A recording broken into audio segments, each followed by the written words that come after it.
எடுத்துக்கணும். பவுல்ல குத்திடணும்.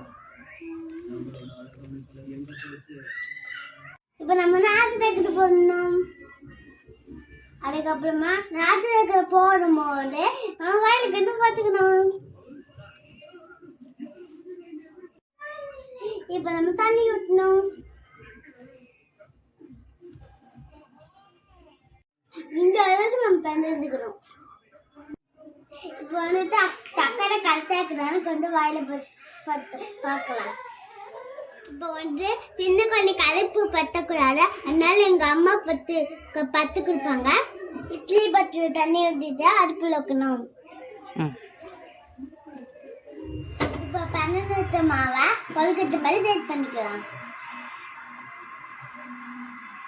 இப்போ வந்து இட்லி பாத்திரத்தில் எடுத்துட்டு 10 நிமிஷம் வேக வைக்கணும். இப்போ வந்துட்டு கொழுக்கட்டை வந்துட்டு இப்போ பிளேட்ல வைக்கணும்.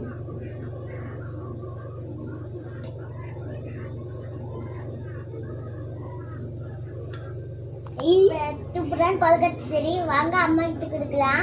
செப்பரேட் பண்ணுறீங்க.